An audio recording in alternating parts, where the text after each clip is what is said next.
Think about that for a second. And you can see this happening in our society today. If you're going to take something from somebody because you're entitled to it,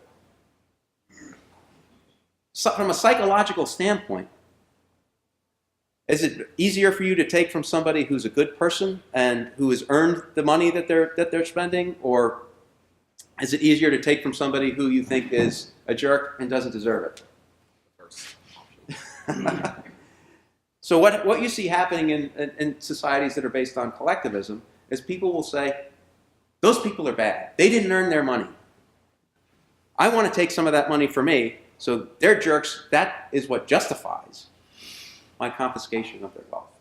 That happened with Stalin, that happened with Hitler, that happened with lots of other cultures throughout history, and it doesn't. I'll save the questions for the end, if that's okay. Sounds like Bernie Sanders. Get those billionaires! It is. It's very much Bernie. It's very much Bernie. It's demonization.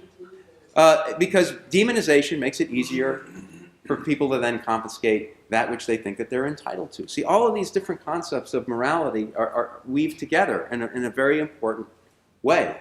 Constructively, if you're a free marketer. Destructively, if you're a collectivist. And I don't think we want to live in that kind of a society. Free markets are more democratic than collectivist. And it's funny because you'll see progressives do this all the time. We are government. We're making our decisions democratically when we allow government to do things. I mean, what you're doing democratically is electing people, but the decisions on what you do in society are much more democratic in a free market. And I have the example up here of cell phones. There's so many different kinds of cell phones. We can pick and choose democratically which ones are going to succeed and which ones are going to fail. Which ones I want. I have an iPhone. I know people who swear by the Galaxy. It's not one particular decision over another, but the decision about which one of these products succeeds in the marketplace, which ones fail, and which ones are going to give us a much more diverse democratic options for choices is the free market. And lots of examples of this. The free market decided it was a democratic decision whether Betamax or VHS was going to be the platform for videos. But VHS won, Betamax lost. That was a democratic decision that people voting with their wallets. But then VHS was pretty much replaced by CDs. Another democratic decision. This is better. This works more. It's more convenient. It's cheaper. It's easier. And then all of a sudden, CDs are being replaced by streaming. Another democratic decision. When we give our decisions to government, we're giving up our right to democratically as individual people decide what we're going to do, and we're letting other people, some very good elected officials in the room today, no disparagement here, but we're giving up our right to decide for ourselves. We say, you decide for us. That's a political decision, is different from a democratic decision from this standpoint. And there's a morality around that too. I'd like to keep things more democratic with people making decisions rather than having others make decisions who are further away from the choice that's being made. Now back to poverty, creating prosperity versus alleviating poverty. This is another cultural aspect to, say, progressivism versus free market.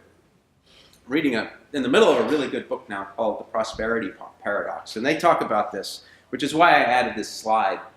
The authors looking at Africa and Asia and lots of poor countries to see what works to actually brings countries like Korea, what makes them prosperous over the long haul. And what they find is that free markets create prosperity for the long term. It's sustainable.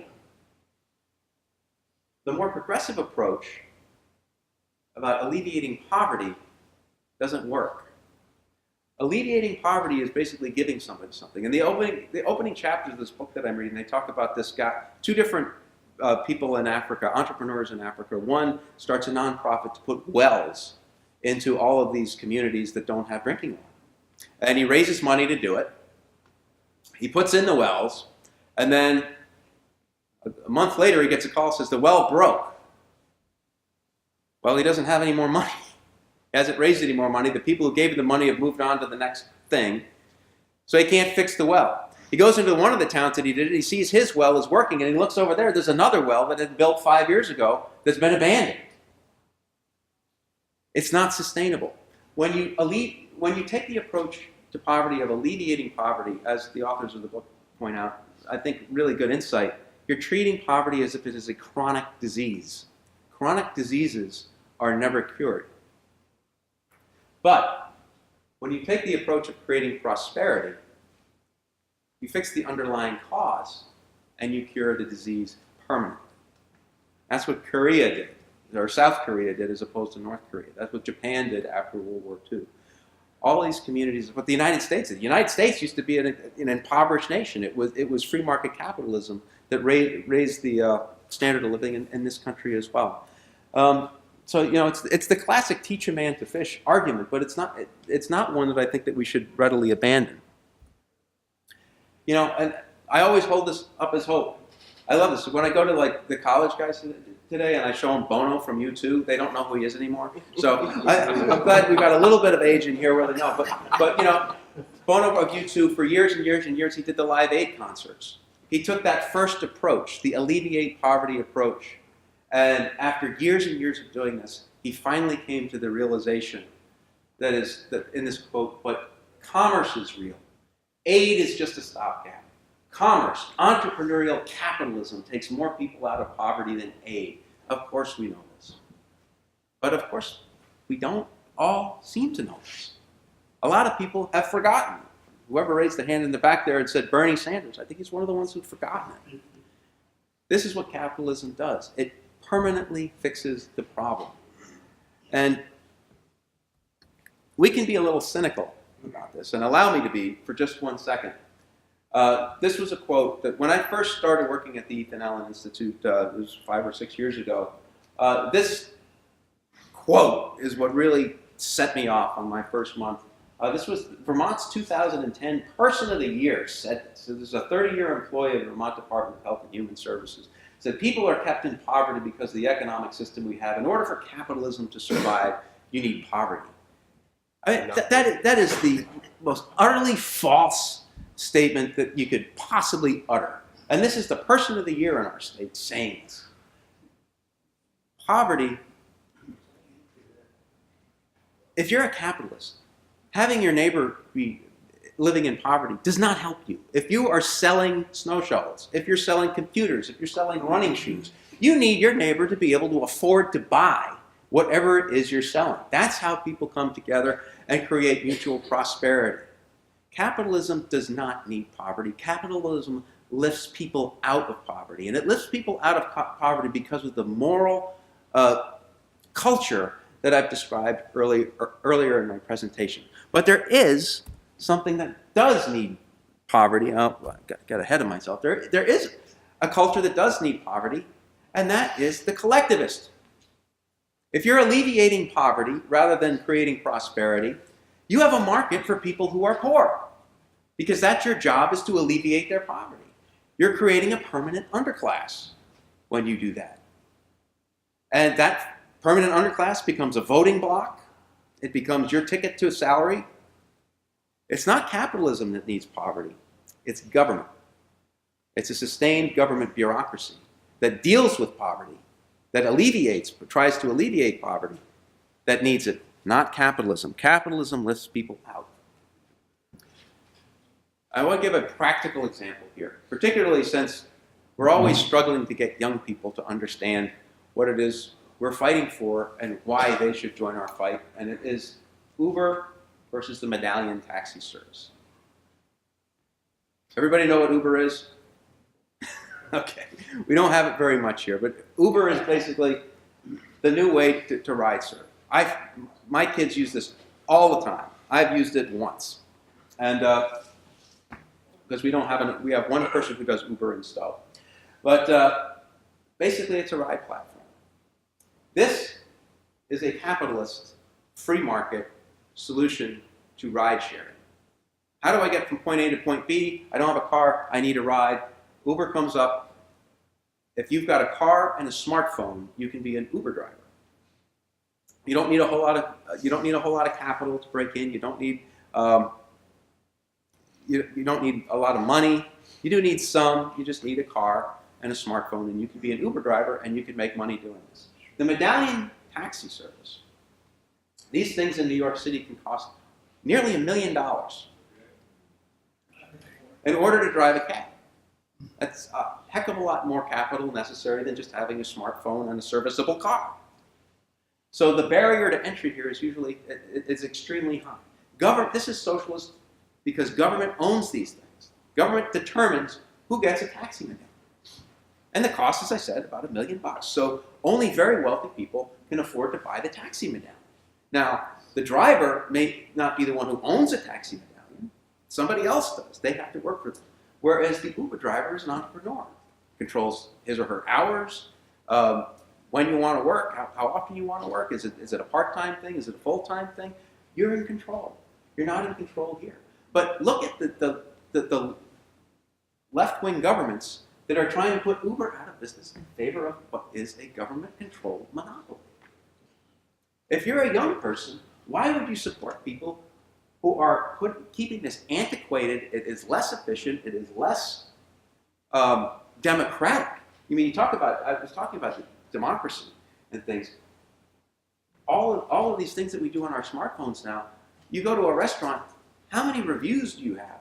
That's democracy in action. People say, okay, on Yelp, okay, that looks good, that looks bad. The hotel, I mean, when I picked my hotel last night, I stayed in Rutland, so I didn't have to drive all the way from Stowe last night. I looked at all the reviews. That's a democratic process. You can do that with Uber. Oh, this car doesn't look like it's big enough for me. I prefer something that has, plays my music or whatever. You can do all that stuff on this. You can't do that with a taxi. So it's a less efficient service. It's less fair. Creates high barriers of entry. It's a government-controlled monopoly that is then dispensed downward. But it is the liberal states and the liberal cities that are trying to prop this up and put that out of business. Same thing with things like Airbnb. And that is the end of my presentation. I'd be happy to answer any questions or moderate any discussion you'd all like to have.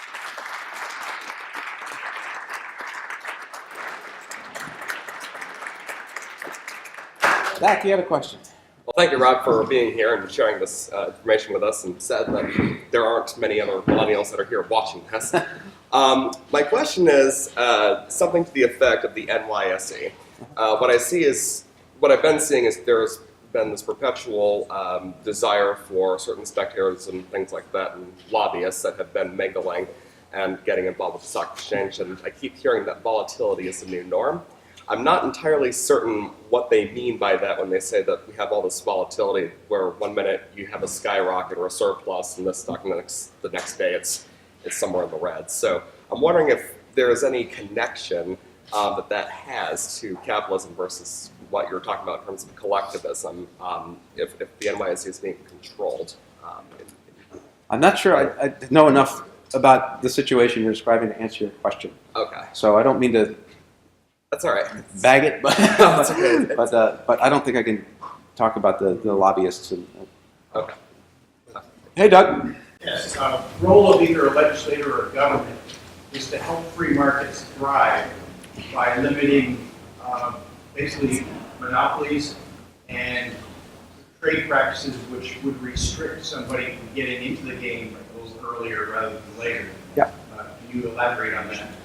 Yeah, no, that is the role of government, and we hear that a lot. Oh, you guys hate government, and you don't think there's any role for government. There is a role for government. The role for government is to make sure that we are all operating free from force and fraud. Really, that's respecting property rights. That's enforcing legal contracts. That's making sure one person's not cheating the other. What's happening today, though, I see, is government is becoming the instrument of force, and taking property from one person and giving it to another.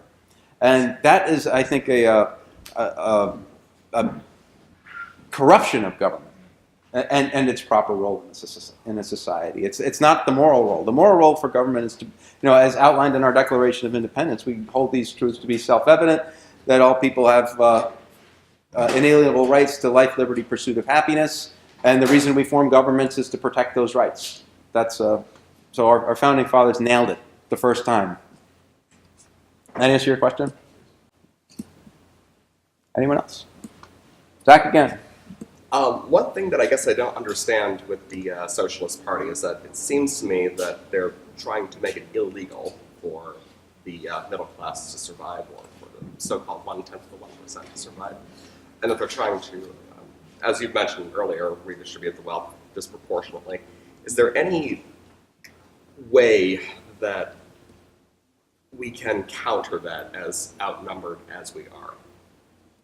I think you have to speak up, and I think we need to start speaking a little bit in moral terms. What I've seen that the left does very well is they present their arguments in moral terms, and I think it's become almost quasi-religious for them in many senses. So I think from Republicans and conservatives and free markets, we tend to think of things in terms as builders.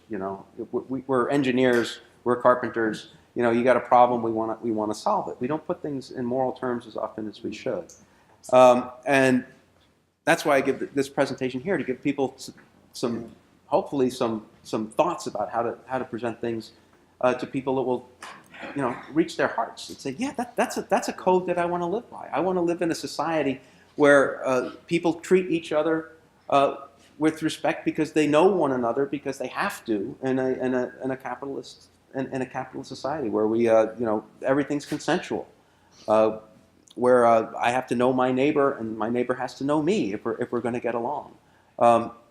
Those are things that I think that we can sell to a population. I think exactly your presentation is exactly what's needed, because what I've encountered in our local community is that